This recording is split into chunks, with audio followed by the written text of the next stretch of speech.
Hello students, आप सभी को और गणतंत्र दिवस की हार्दिक शुभकामनाएं। गणतंत्र दिवस की पूर्व संध्या पर आप सभी को ढेर सारी शुभकामनाएं और बधाई। हार्टली कंग्रेचुलेशंस आपको। जैसे आप लोग जानते हैं स्टूडेंट कि हमारा देश 200 सालों तक गुलाम रहा और इसको आज़ाद कराने के लिए बहुत ऐसे भारत के महान क्रांतिकारी लोग थे, महान देशभक्त थे, जिन्होंने 1857 की क्रांति से लेकर के संविधान बनने तक पूरा अपना प्राणों तक आहुति दे दी, न्यौछावर कर दिया, जान को कुर्बान कर दिया। ऐसे में हमारा देश तो आज़ाद हुआ था 15 अगस्त 1947 को, लेकिन पूर्ण रूप से हमारा जो देश आज़ाद हुआ था वो 26 जनवरी 1950 को हुआ था। क्यों? क्योंकि इस दिन हमारे देश का संविधान लागू हुआ था। 26 जनवरी 1950 को हम लोग पूर्ण रूप से संविधान बना करके 26 नवंबर 1949 को संविधान को अंगीकृत कर लिए थे, स्वीकार कर लिए थे और यह 26 जनवरी 1950 को लागू हो गया था। और इस संविधान को बनाने वाले डॉक्टर भीमराव अंबेडकर साहब, जिन्होंने 2 वर्ष 11 महीने 18 दिन लगातार मेहनत करके व्यक्ति के फंडामेंटल ड्यूटीज़, व्यक्ति के फंडामेंटल राइट्स, सभी उनके अधिकारों, उनके कर्तव्यों को लिखा और भारत के तमाम उन नागरिकों को जो भारत को आगे बढ़ाना चाहते हैं, भारत को विश्व गुरु बनाना चाहते हैं, सभी के लिए हक और अधिकार लिखा उन्होंने। क्योंकि देखिए, हर व्यक्ति का इस देश में योगदान है और भारत का जितना भी महापुरुष हैं, जितने भी महान व्यक्तित्व हों, चाहे सुभाष चंद्र बोस हों, चाहे भगत सिंह हो, मंगल पांडे जी हों, अशफाउल्लाह खां हो, डॉक्टर APJ अब्दुल कलाम हो, गांधी जी हो, पंडित नेहरू हो, डॉक्टर BR अम्बेडकर साहब हो, सभी लोगों ने इस समाज में अपना अपना योगदान दिया है, जिससे हमारा देश पूर्ण रूप से स्वतंत्र हुआ और आज हम एक चैन का, मतलब सुकून का जीवन जीते हैं और अपने बुद्धि के अनुसार, अपने विवेक के अनुसार अपने कर्तव्यों को पालन करते हैं। हमारा देश हर स्तर पर आगे बढ़ रहा है, वो चाहे पढ़ाई का फील्ड हो, चाहे वो वर्ल्ड वार का फील्ड हो, चाहे युद्ध का फील्ड हो, साइंस एंड टेक्नोलॉजी का फील्ड हो, हर क्षेत्रों में प्रगति कर रहा है। उसके साथ साथ कुछ चीज़ों में कमियां भी हो रही हैं, जहां पर कुछ अंधविश्वास, पाखंड भी बढ़ रहा है। उसको दूर करने के लिए एक ही माध्यम है, वो है एजुकेशन।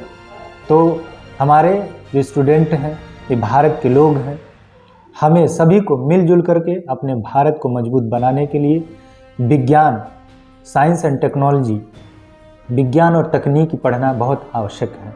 देश में हर व्यक्ति का, हर स्टूडेंट का योगदान है इसको आगे बढ़ाने के लिए। तो मेरे प्यारे स्टूडेंट्स और व्यूअर्स और सहपाठियों और नागरिकों, आप सबको इस पूर्व संध्या पर मैं हार्दिक शुभकामना देता हूं और उम्मीद करता हूं कि सभी लोग मिलजुल करके इस भारत को, जैसे कहते हैं ना, संविधान की प्रस्तावना में बताया गया है कि हम भारत के लोग भारत को संपूर्ण प्रभुत्व संपन्न, पंथ निरपेक्ष बनाएंगे। पंथ निरपेक्ष मतलब कोई भी व्यक्ति किसी भी प्रकार का वो धर्म अपना सकता, अपने विचार, अपने गरिमा, अपने उपासना के अनुसार वो भक्ति भावना कर सकता है। उसके ऊपर कोई जोर जबरदस्ती नहीं होगा और व्यक्ति को सामाजिक, आर्थिक, राजनीतिक रूप से उनको न्याय भी मिलेगा। तो मेरे दोस्तों, मेरे स्टूडेंट्स, हम लोगों को पूरी ताकत के साथ जो भारत के महान व्यक्तित्व हैं, ग्रेट पर्सनालिटी हैं, उनके विचारों को पालन करना है और उनको हृदय में सजो कर रखना है, उनके विचारों को, उनके कार्यों को, और आगे देश को बढ़ाना है। हमारा देश आगे तभी बढ़ेगा जब हम आप सभी मिलजुल करके, भाईचारा अपना करके देश में तरक्की के लिए काम करेंगे। क्योंकि जब भी हमारा भारत आगे बढ़ेगा तो लोग साम, दाम, दंड, भेद, छल, कपट अपना करके इसको पीछे ढकेलने की कोशिश करेंगे, पुश करने की कोशिश करेंगे। बट जो हमारे जांबाज आर्मी हैं, सिपाही हैं, खिलाड़ी हैं, सभी लोगों ने मिल करके हर स्तर पे काम किया है और आगे बढ़ रहे हैं। आज उन महान वीरों को, उन सपूतों को भी नमन जो देश के लिए सरहदों पर कुर्बान हो गए, शहीद हो गए। उन महान वीरों को, उनकी माताओं को भी नमन जिन्होंने देश के लिए अपनी जान की परवाह किए बगैर देश के लिए कुर्बान हो गए। ऐसे मैं भारत के वीर सपूतों को बार बार नमन करता हूँ और इस धरती को नमन करता हूँ जो इस भारत भूमि को चंदन की धरती बना करके पूरे विश्व में फैला रहा है। भारत की यश कीर्ति पूरे विश्व में फैले, यही हमारी कामना है, यही हमारी उम्मीद है, यही हमारी आशा है और यही मेरा विश्वास है। और इसी विश्वास के साथ हम सभी लोग मिलजुल कर इस देश को आगे बढ़ाएंगे और प्रत्येक व्यक्ति का कर्तव्य है, अधिकार है कि वह भी अपने देश के प्रति प्रेम रखे, स्वाभिमान रखे, मान सम्मान करे, महिलाओं का, पुरुषों का, सभी लोगों का रक्षा करे, किसी भी प्रकार का उत्पीड़न शोषण ना होने पाए।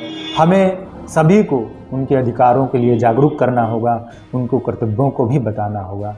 तो मेरे प्यारे देशवासियों, मेरे स्टूडेंट्स, आप सभी को एक बार फिर से SM इंस्टीट्यूट की तरफ से मैं प्रमोद कुमार आप सभी को हार्दिक शुभकामनाएं देता हूं और अपने स्टूडेंट के तरफ से, छात्र छात्राओं के तरफ से भी पूरे देशवासियों को भी मैं शुभकामनाएं देता हूं। हमारे छात्र, हमारे स्टूडेंट्स ऐसे ही प्रगति के पथ पर आगे बढ़ते रहें और उनका भी कल्याण हो, पूरे विश्व का कल्याण हो, अपना भी कल्याण हो, पूरे देश का मंगलमय हो। आप सभी को जय हिंद, जय भारत माता।